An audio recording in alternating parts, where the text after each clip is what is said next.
안녕하세요. 11월 1일 월요일입니다. 이제 10월 달이 역사 속에 묻혔고요. 이제 오늘부터 11월이 시작이 되었습니다. 한 달 동안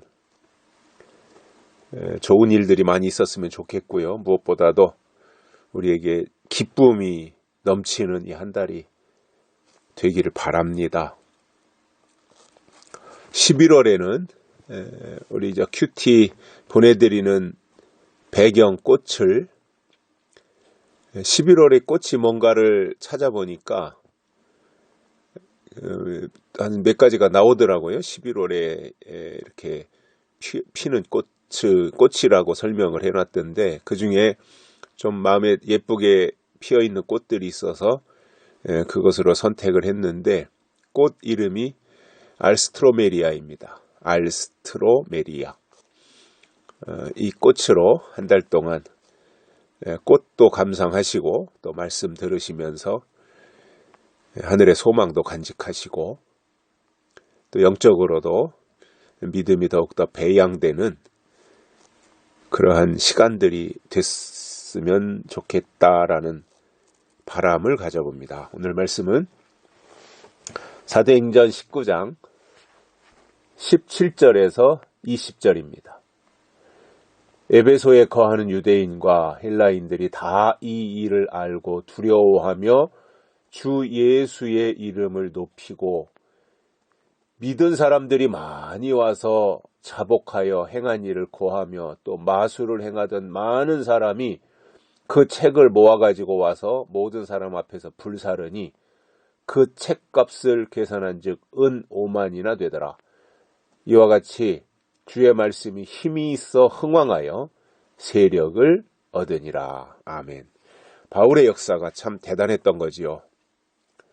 특히 에베소에서의 바울의 역사는 참 특별했던 것 같습니다.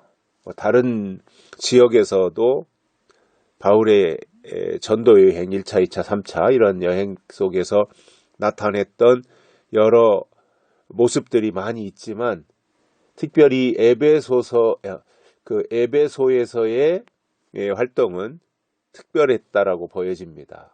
왜냐하면 두란노에서 하나님의 말씀을 강론하고 2년 동안이나 거기에 머무르면서 역사를 했던 것이고 많은 사람들이 헬라인이나 또는 유대인들이 바울 앞에 와서 말씀을 듣게 되는 이러한 역사가 있었고요. 또 바울을 통해서 능력도 나타났고요. 그리고 그 능력을 이제 이용해서 자기 이름을 내려고 했던 이러한 사람들도 이제 하다가 들통이 났고요. 오늘 말씀에서 보면 에베소에 거하는 유대인과 헬라인들이 다 바울을 통해서 진행되고 있는 이러한 일들을 알고 주 예수의 이름을 높입니다. 결국 이게 믿음이잖아요. 하나님을 높여드리고 예수님을 높여드리고 이러한 반응들이 에베소에 거하는 유대인과 헬라인들 속에서 일어났던 겁니다. 예수님을 높인다고 하는 것은 예수님이 누구신지 알았던 거지요. 그래서 그 일들을 행하게 되었고요. 그리고 믿는 사람들이 와서 자복했습니다. 그리고 자기들이 행한 일들을 다 고백했습니다. 여기서 자복하고 자기들이 한 일을 고했다고 하는 것은 회개가 일어났다는 거죠. 하나님의 이름을 높였을 뿐만 아니라 또 자기들이 한 일에 대해서 회개가 일어났습니다. 그런데 이게 어떤 감정이입에 의해서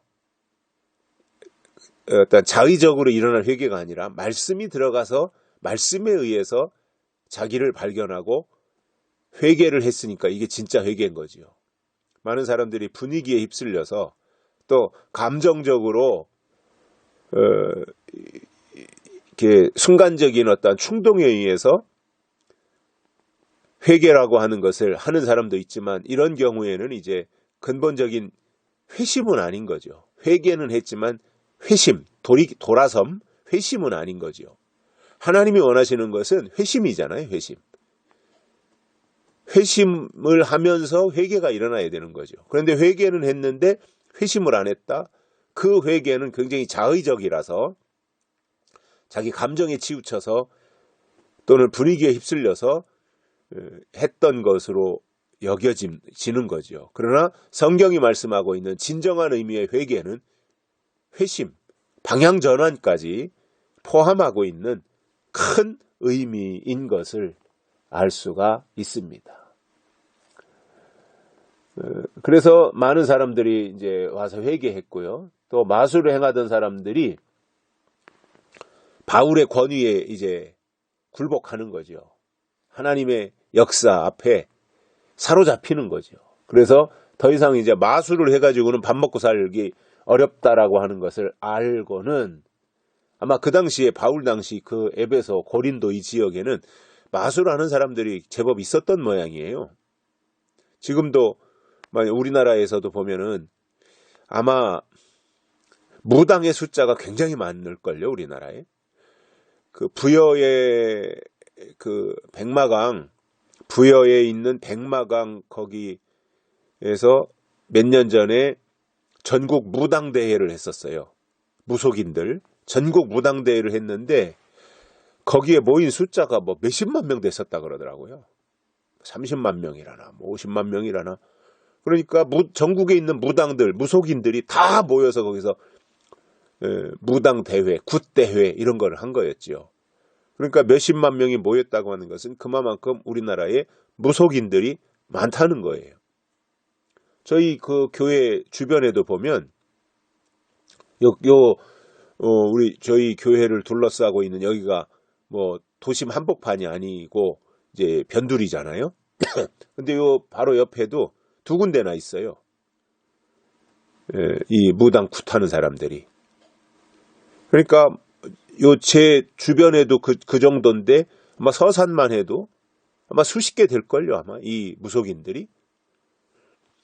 그러면 그들이 이제 전국적으로 모인다고 그럴 때 대단한 숫자가 되겠지요. 그러니까 우리나라에는 이 무속인들이 많이 있는데 아마 바울 당시에 에베소 고린도 그 지역에는 마술하는 사람들이 많이 있었던 것으로 보여지고요. 그런데 바울의 권위에 사로잡혀서 그들이 마술할 때 쓰던 책을 다 모아가지고 와서 불살라 버렸어요. 모아놓고 거기다 그냥. 이게 이제 그러니까 이거로서는 이제 안 하겠다. 마술 이거 안 하겠다.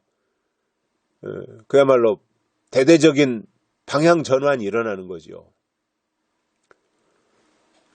그것이 얼마나 많았던지 은으로 해서 5만이나 될 정도로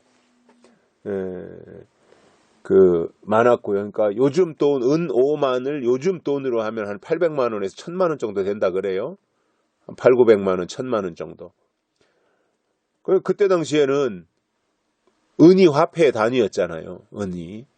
그러니까 지금보다 훨씬 더 희소 가치가 있었고 또 가격도 비싸게 했던. 그러니까 지금 뭐 800만 원이야 별거 아니지만 근데 또 책으로 800만 원어치라고 하는 것은 책값으로 치면 또 굉장히 많은 분량이 되는 거거든요. 그러니까 그때 당시에는 은 5만이라고 하는 이 가치가 더 상당했겠지요.